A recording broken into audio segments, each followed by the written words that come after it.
Soki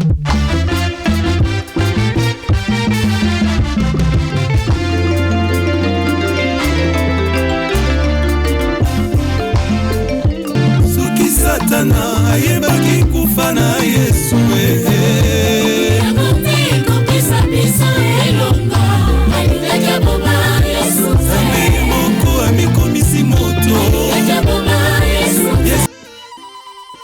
L'évangile du temps de la fin avec Pasteur André Weshi. Bien-aimés du Seigneur Jésus-Christ dans le monde à travers le Congo, que la paix et la miséricorde vous soient données de la part de Dieu, notre Père, et du Seigneur Jésus-Christ, notre Sauveur. Le Seigneur Jésus-Christ, dont je suis serviteur, m'a confié un message sur la foi puissante. Mais bien avant d'écouter ce message, je vous convie, comme d'habitude, à faire avec moi une courte prière.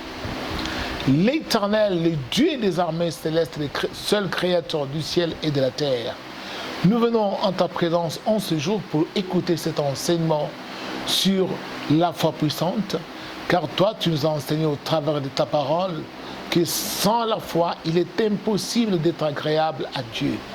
Nous voulons par cet enseignement, Seigneur, être agréable à toi.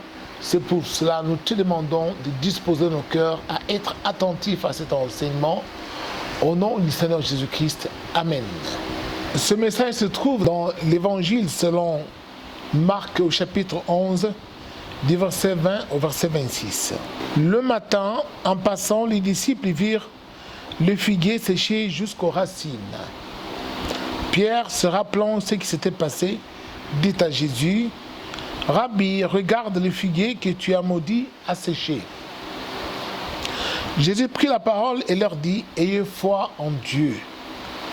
Je vous le dis en vérité, si quelqu'un dit à cette montagne: ôte-toi de là et jette-toi dans la mer, et s'il ne doute point en son cœur, mais quoi que ce qu'il arrive, ou quoi que ce qu'il dit arrive, il le verra s'accomplir. C'est pourquoi je vous dis, tout ce que vous demanderez en priant, croyez que vous l'avez reçu et vous le verrez s'accomplir. Et lorsque vous êtes debout faisant votre prière, si vous avez quelque chose contre quelqu'un, pardonnez afin que votre Père qui est dans les cieux vous pardonne aussi vos offenses.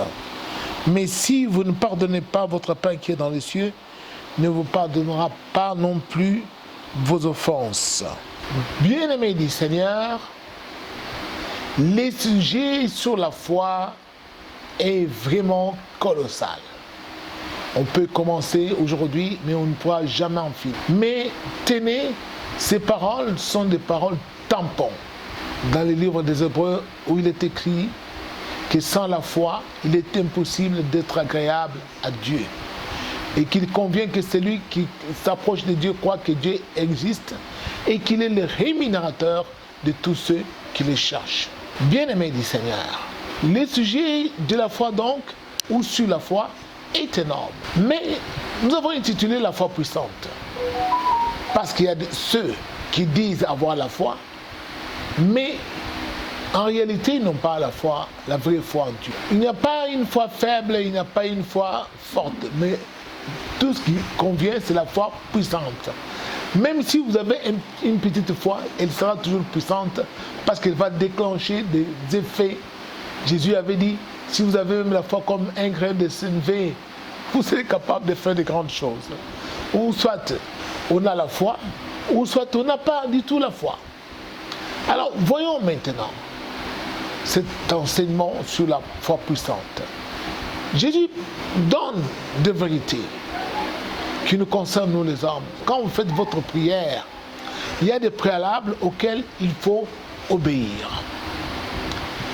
Revenons à cette histoire. Jésus a maudit les figuiers les jours précédents, et quand il sortit de la ville, ses disciples furent stupéfaits de constater que les paroles du Maître avaient produit des effets, et que les figuiers avaient séché les jours suivants.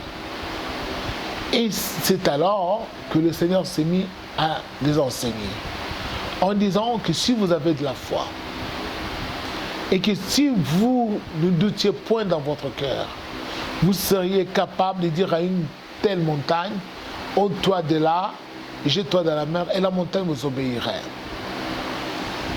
Revenons d'abord sur les doutes. Bien, nous devons d'abord nous focaliser sur les doutes.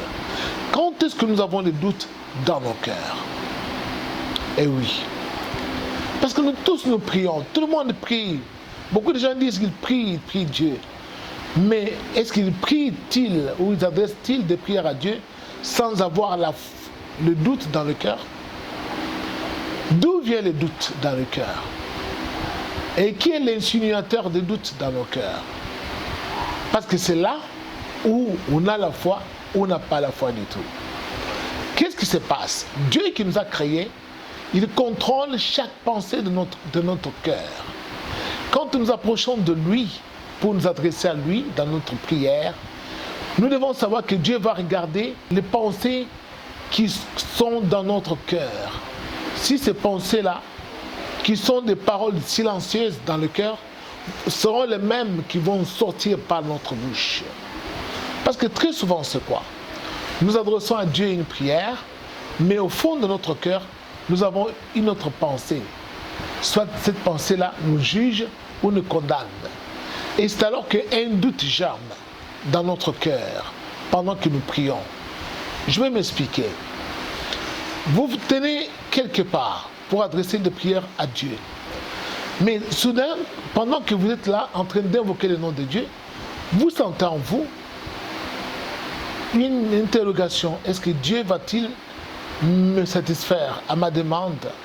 Va-t-il répondre? Moi qui continue à m'enivrer, moi qui continue à voler, à manquer de respect à mes parents, est-ce que maintenant que je suis à genoux pour l'invoquer, est-ce que Dieu va-t-il venir à moi? Et nous-mêmes, nous nous posons des questions comme ça. Et parfois, on arrive à la conclusion, non, je ne crois pas du tout que Dieu va m'exaucer parce que moi, je continue à voler les biens d'autrui, ou soit je continue à frapper les gens, ou soit je continue à tuer les gens. Je ne pense pas que si j'ai dû parler, Dieu pouvait m'exaucer. Et tout d'un coup, vous sentez un désir ou un dégoût de continuer à prier. Pourquoi? Parce que vous êtes vous-même conscient que même si vous invoquez, Dieu ne vous donnera pas suite. Pourquoi? Parce que vous-même vous vous sentez répréhensible au fond de votre cœur. Les doutes germent donc dans nos cœurs à partir de nos défauts, à partir de nos fautes, à partir de nos péchés que nous avons commis. Nous serons sans force quand nous allons nous tenir devant Dieu pour l'invoquer dans nos prières. C'est ça le premier obstacle. Le deuxième obstacle, c'est lequel? C'est quand nous avons des conflits avec nos semblables, où nous avons été lésés dans nos droits par des personnes tierces, et que nous pleurons dans notre cœur, nous avons du mal à pardonner, et que dans nos cœurs, parfois, nous pensons nous venger, ou nous pensons en découdre autrement, et on a du mal à oublier l'offense que l'on a subie. Et alors, on sent comme une plaie qui est ouverte au fond de notre cœur. Et quand on se souvient de ce problème, on sent qu'on saigne dans le cœur, ça brûle, ça chatouille au fond du cœur. Ce que vous sentez au fond du cœur là, c'est une blessure interne du cœur. Alors, pourquoi vous sentez cela? Parce que vous avez subi soit une injustice quelconque qui vous a traumatisé dans votre cœur et vous avez du mal à oublier et à pardonner. Alors quand vous sentez cela, vous sentez que vous avez des problèmes avec des gens, vous sentez que vous êtes mis en conflit, vous êtes mis en querelle et qu'il y a eu des mésententes, des malentendus, eh bien, cherchez la paix avec tous, comme cela est écrit. La paix, réconciliez-vous, cherchez à pardonner. Alors, si vous faites cela, vous verrez que votre prière deviendra vraiment légère.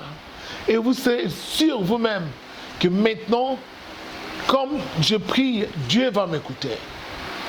Très souvent, nous faisons monter des prières à Dieu, mais qui sont des prières bidons, des prières qui sont sans suite. Pourquoi? Parce que notre propre conscience elle-même nous reproche.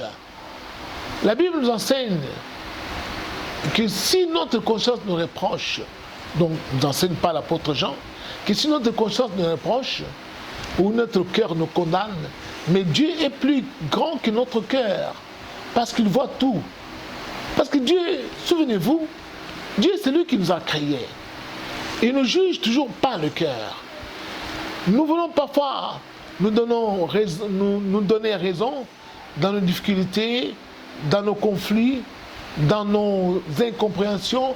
Nous pensons que nous avons raison, mais nous sentons quelque part au fond de nous que nous sommes condamnables.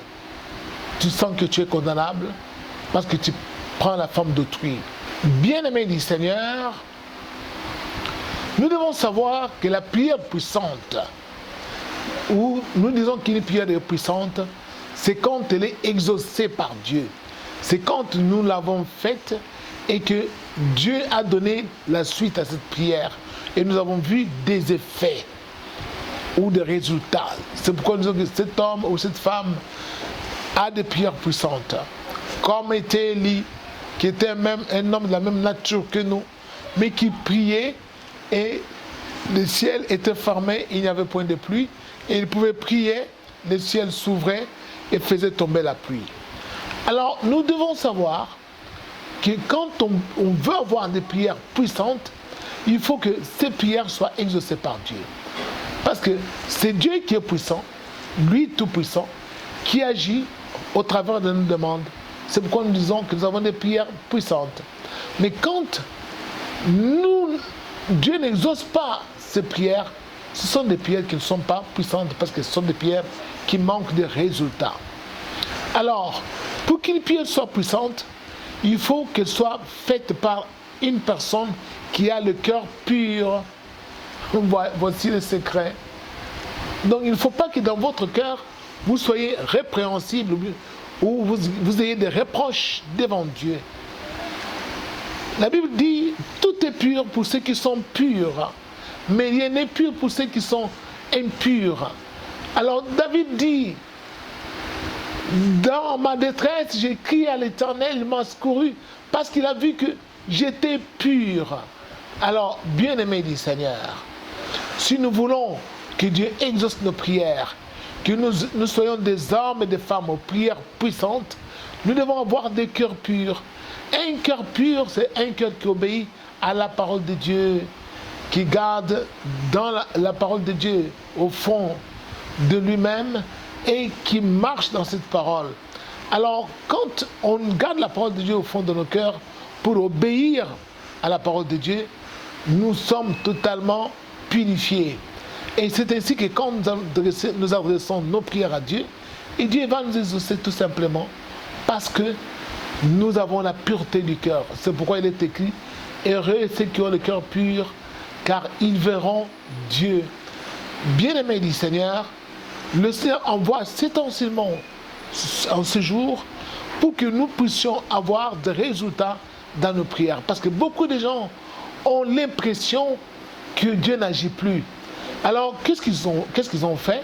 Ils ont abandonné la vie de prière pour se tourner vers les faux prophètes, pour se tourner vers d'autres personnes, en leur demandant de prier pour eux, ou soit à la place, on leur donne de l'eau à boire, on leur donne, je ne sais pas, des mouchoirs, allez mettre dans votre maison, cela va vous protéger, allez boire cette eau, vous aurez la solution, achetez cette huile, vous allez utiliser et Dieu sera avec vous. Rien ne peut remplacer la prière, parce que Dieu est vivant. Dieu est vivant. Il faut que nous lui adressions aussi des prières étant vivants.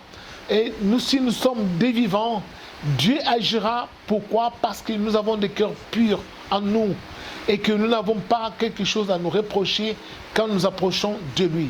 Mais tous ceux qui sentent un poids, lorsqu'ils s'approchent de Dieu, ils sentent un poids au fond de leur cœur. Ils sentent des hésitations.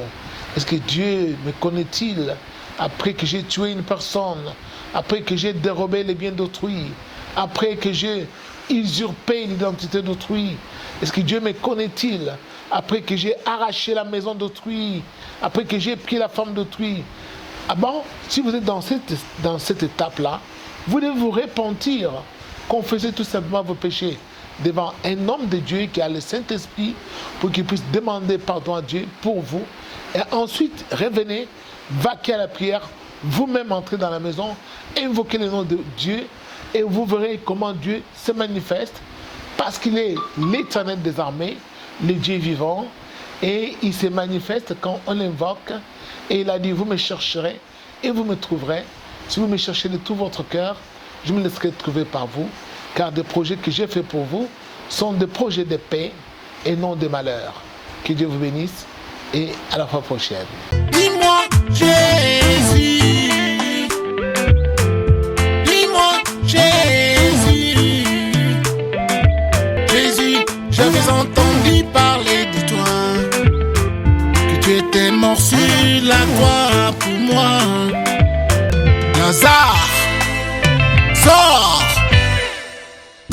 Lazare, sors.